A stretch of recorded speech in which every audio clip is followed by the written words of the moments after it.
Hello everyone, welcome back to try and test kitchen. આજે હું તમારી સાથે શેર કરીશ મગનું એકદમ નવી રીતે શાક બનાવવાની રેસીપી।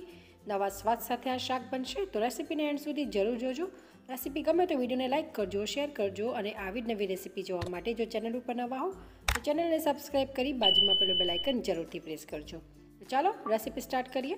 મગનું શાક બનાવવા માટે અહીંયા મેં અડધી વાડકી લીલા મગ લીધા છે। એને સારી રીતે આપણે સાફ કરી લેવાના છે। તો પહેલાં આપણે કચરો અને કોઈ ખરાબ મગ હોય એને કાઢી લઈશું। ત્યારબાદ આપણે આ રીતે નેપકિન ઉપર એને લઈ આ રીતે એકદમ સરસ સાફ કરી લેવાના છે। તો તમે જોઈ શકો છો કે મગ મેં અહીંયા સાફ કરી લીધા છે। ફરીથી આપણે મગને બાઉલમાં ટ્રાન્સફર કરી લઈશું। હવે આપણે કુકરને ગેસ ઉપર ગરમ કરવા માટે મૂકીશું અને ગેસની ફ્લેમ આપણે લો રાખવાની છે।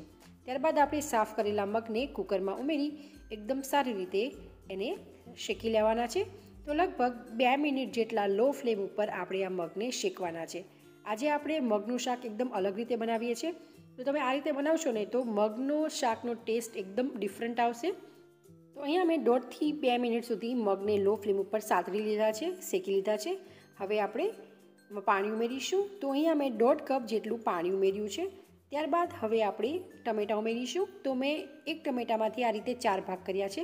તો એવા આપણે 2 ટમેટાં ઉમેરીશું।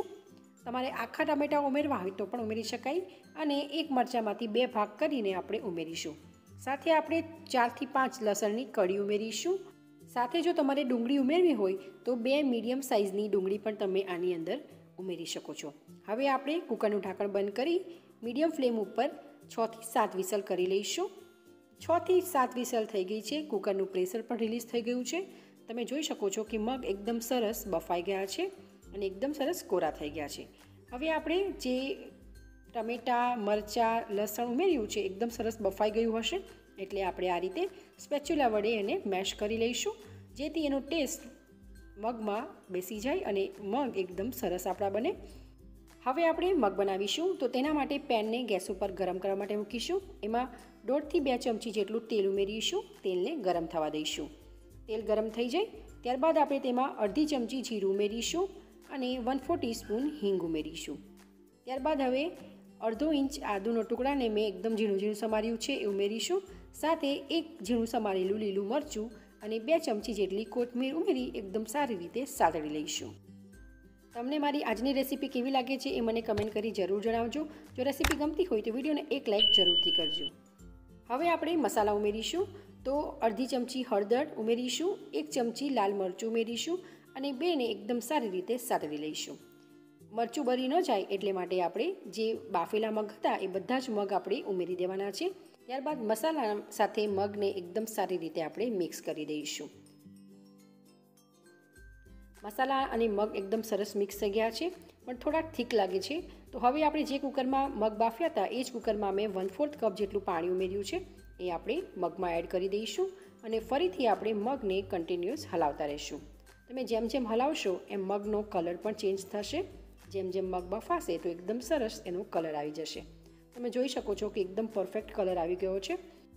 હવે આપણે સ્વાદ પ્રમાણે મીઠું ઉમેરીશું।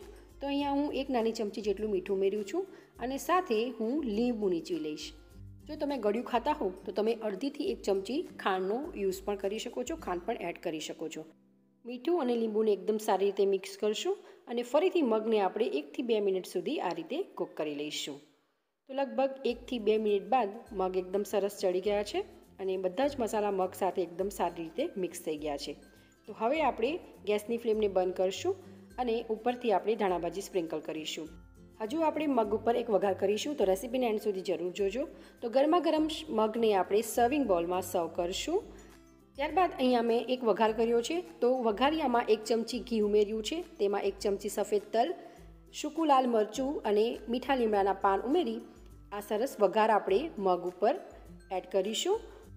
મગ તો નવા સ્વાદ સાથે બન્યા જ છે, પણ આપણે આ ઘીના કરેલો વઘાર મગના સ્વાદને 4 ચાંદ લગાવી દેશે। તો તમે પણ એકવાર આ રીતે મગ ઘરે જરૂર બનાવજો અને કેવા બને છે એ તમારા ફીડબેક મને કમેન્ટ કરી જરૂર જણાવજો।